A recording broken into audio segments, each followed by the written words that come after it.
नमस्कार मेरे बच्चों, कैसे हो आप सब। आशा करती हूँ आप सब अपने घर में स्वस्थ होंगे। मैं हूँ आपकी हिंदी अध्यापिका दीपक देवी और आज का हमारा विषय है वर्ण विच्छेद। वर्ण विच्छेद किसे कहते हैं बेटा। वर्ण ना सबसे छोटी इकाई होती है जिसको मिला के हम शब्द बनाते हैं। क्या बनाते हैं? शब्द। जैसे राजा, आम, बादल, दीपा या फिर आपका नाम। जो भी कोई शब्द बनते हैं उनकी सबसे छोटी इकाई क्या होती है? वर्ण। वर्णों के जोड़ से हम क्या बनाते हैं? शब्द बनाते हैं। तो जब हम इन शब्दों को अलग अलग करते हैं, यानी कि वर्णों को अलग अलग करते हैं, तो उसे क्या कहते हैं? वर्ण विच्छेद। वर्ण विच्छेद उसको कहते हैं। जैसे कि आप सब जानते हैं वर्णमाला में स्वर और व्यंजन तो होते हैं। आपने वर्णमाला पढ़ी है ना? वर्णमाला आपने पढ़ी हुई है, तो वर्णमाला में हमने स्वर और व्यंजन पढ़े हैं। स्वर आपको पता है जो भी हमारी मात्राएं हैं, आ से लेकर आहा तक, और व्यंजन का, खा, गा, गा। तो जो बेटा व्यंजन होते हैं वो उनकी अपनी जो साउंड होती है वो स्वर के बिना नहीं होती। वो स्वर को मिलकर ही एक व्यंजन बनता है। अगर आप का को पढ़ोगे का, तो का में आपको आ की साउंड आएगी। तो जब हम का वर्ण विच्छेद करेंगे तो का प्लस आ। तो चलिए थोड़ा और हम इसको अच्छे से इसका अध्ययन करते हैं। तो मैं आपको बोर्ड पे दिखाती हूँ। मैं थोड़ा कैमरा टर्न कर लेती हूँ। तो आप देख सकते हैं वर्ण विच्छेद किसे कहते हैं। शब्द में प्रयोग किए गए वर्णों को अलग अलग करके लिखने की प्रक्रिया को वर्ण विच्छेद कहते हैं।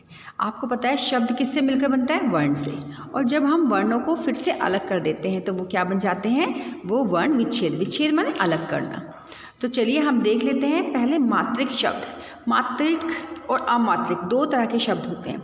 एक तो होते हैं मात्रिक जिनमें मात्रा लगी होती है, और एक होते हैं अमात्रिक जिनमें मात्रा नहीं लगी होती है। जैसे कि रजत और शहद।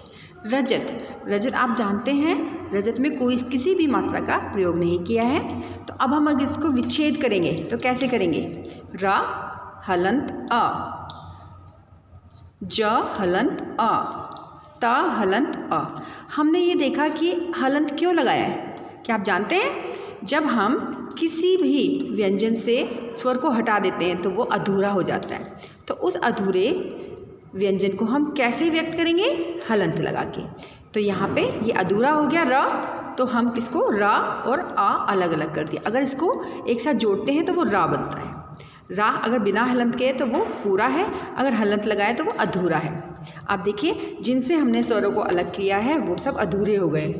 यहाँ पे देखिए शहद, श हलंत अ, ह हलंत अ, द हलंत अ। यहाँ पे भी हमने हलंत का प्रयोग इसलिए किया है क्योंकि स्वर को अलग किया है, तो ये अधूरे हो जाते हैं। चलिए अब हम पढ़ेंगे मात्रिक शब्द। मात्रिक जिनमें मात्राएं लगी होती हैं। जैसे कि पहले ले लेते हैं आ की मात्रा वाले शब्द। आ की मात्रा में हमने लिए राजा और पावन। देखो राजा में आ की मात्रा का प्रयोग हुआ है, पावन में भी आ की मात्रा का प्रयोग हुआ है।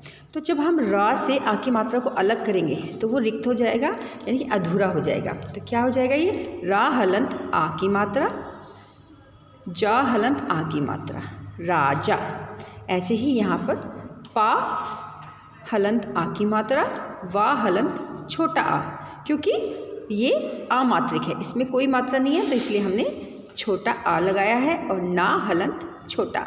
इसका क्या मतलब है? इसका मतलब ये है कि जिनके पास कोई मात्रा नहीं है उनमें भी स्वर की आवाज़ आती है। अगर हम उनको अलग कर देते हैं तो वो अधूरे हो जाते हैं। अधूरों को हम कैसे व्यक्त करते हैं? हलंत के माध्यम से। तो आशा करती हूँ आपको आज का ये टॉपिक क्लियर हुआ होगा। तो आशा करती हूँ आपको आज का टॉपिक क्लियर हुआ होगा। क्या था आज का टॉपिक? वर्ण विच्छेद। तो वर्ण विच्छेद को समझने के लिए हमें वर्णों को समझना होगा, और वर्णों को समझने के लिए हमें वर्णमाला आनी चाहिए। वर्णमाला तो आपको आती ही है, स्वर और व्यंजन। तो स्वर और व्यंजनों का पूरा ज्ञान होना बहुत आवश्यक है, क्योंकि इनसे मिलकर ही वर्ण बनते हैं और वर्णों से मिलकर शब्द बनते हैं।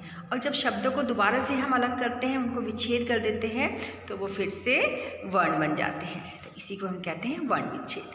तो आप इस टॉपिक को अच्छे से करेंगे और जो भी कोई प्रॉब्लम होगी तो आप मुझसे पूछ सकते हैं। कमेंट में भी आप कमेंट करके लिख सकते हैं। मिलती हूँ अगली वीडियो में, तब तक अपना ध्यान रखें, घर पर रहें, सुरक्षित रहें।